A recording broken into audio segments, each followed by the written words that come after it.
আসসালামু আলাইকুম। অবিরাম বাংলার সংবাদে সবাইকে স্বাগত জানাচ্ছি। আমি নাইম ফাথুম মুবিন। শুরুতে বিআরবি কেবলস সংবাদ শিরোনাম।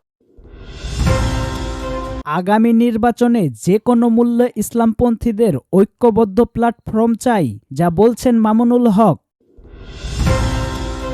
গ্রহণযোগ্য নির্বাচনের ঘাটতি থাকলে জাতি ভয়ঙ্কর বিপদে পড়বে, দুদু। ওবায়দুল কাদের দেশেই আছেন, দাবি সাংবাদিক ইলিয়াসের।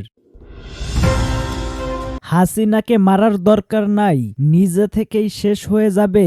সম্প্রতি বিএনপির চেয়ারপারসন বেগম খালেদা জিয়ার একটি বক্তব্য ভাইরাল। থাকছে বিস্তারিত প্রতিবেদন। এতক্ষণ শুনছিলেন সংবাদ শিরোনাম, এখন থাকছে বিস্তারিত। আগামী নির্বাচনে যে কোনো মূল্যে ইসলামপন্থীদের ঐক্যবদ্ধ প্ল্যাটফর্ম চাই, যা বলছেন মামুনুল হক। বাংলাদেশ খেলাফত মজলিসের আমির মাওলানা মামুনুল হক বলেন, বাংলাদেশ খেলাফত মজলিস আগামী নির্বাচনে যে কোনো মূল্যে ইসলামপন্থীদের ঐক্যবদ্ধ প্ল্যাটফর্ম তৈরি করতে চায়। এ লক্ষ্যে আমরা সব রকম প্রচেষ্টা চালিয়ে যাব ইনশাল্লাহ। সমাবেশে মামুনুল হক আরও বলেন, নতুন বাংলাদেশ গড়তে হলে ৪৭, ৭১ এবং ২৪-এর চেতনাকে সমুন্নত করতে হবে। এ চেতনাই হচ্ছে আগামী বাংলাদেশের রাজনৈতিক নতুন বন্দোবস্ত। স্বৈরাচারের পতনের মধ্য দিয়ে আমাদের সামনে সুযোগ এসেছে আগামীর বাংলাদেশকে নতুন করে গঠন করার। তিনি নতুন রাজনৈতিক দলের প্রতি ইঙ্গিত করে বলেন, দেশের ছাত্র জনতার অভূতপূর্ব ত্যাগ তিতিক্ষার মাধ্যমে আমরা নতুন বাংলাদেশ পেয়েছি। তাদেরকে এগিয়ে দিতে হবে। প্রবীণ রাজনীতিবিদদের তাদের তত্ত্বাবধান করতে হবে। তবে তরুণদেরকেও স্মরণ রাখতে হবে, কোনো রকমের রাজনৈতিক বিভাজন সৃষ্টি করা যাবে না। দলগত মতভেদ পার্থক্য থাকতে পারে, তা কখনো যেন পতিত স্বৈরাচারের পুনর্বাসনের পথ তৈরি না করে। এ ব্যাপারে সতর্ক থাকতে হবে। গ্রহণযোগ্য নির্বাচনের ঘাটতি থাকলে জাতি ভয়ঙ্কর বিপদে পড়বে, দুদু। স্বচ্ছ স্বাভাবিক গ্রহণযোগ্য নির্বাচনের যদি ঘাটতি থাকে তাহলে এই জাতি আবার একটি ভয়ঙ্কর বিপদে পড়বে। তিনি বলেন, ৯০-এর অভ্যুত্থানের পর ৩ মাসের মধ্যে নির্বাচন দেওয়া সম্ভব হয়েছে, কিন্তু এখন কোথায় যেন বারবার আটকে যাচ্ছে। বুঝতে পারছি সংকট বাড়ছে, এভাবে চলতে পারে না। যত সময় অতিবাহিত হবে তত ফ্যাসিবাদ মাথাচাড়া দিয়ে উঠবে। দুদু বলেন, একটি জাতীয় নির্বাচন দরকার, কারণ এদেশের মানুষ গত ৩ টার্ম ভোট দিতে পারেনি। আমরা এখনো দেশের জনগণের ভোটের অধিকার ফিরিয়ে দিতে পারিনি, বাজার সিন্ডিকেট নিয়ন্ত্রণ করতে পারিনি, শৃঙ্খলা পরিস্থিতি নিয়ন্ত্রণ করতে পারিনি। তারপরে দেশের জনগণের ন্যূনতম যে ভোটের অধিকার সেটা ফিরিয়ে দিতে পারিনি। তিনি বলেন, সরকার বলেছে এই বছরের মধ্যে যাতে জাতীয় সংসদ নির্বাচন হয়, সরকার সেই দিক উদ্যোগ গ্রহণ করবে। এটা যদি কথার কথা না হয় তাহলে বাংলাদেশের জনগণ ভালো কিছু অপেক্ষা করছে। আর যদি অন্য সময়ের মতো কথা দিয়ে কথা না রাখা হয়, যেমন ৭২ থেকে ৭৫-এর আগে গণতন্ত্র ও স্বাধীনতার কথা বলেছিল, কিন্তু ক্ষমতায় এসে সেগুলো রাখেনি। গত ১৫-১৬ বছর শেখ হাসিনা আমল দেখেছি।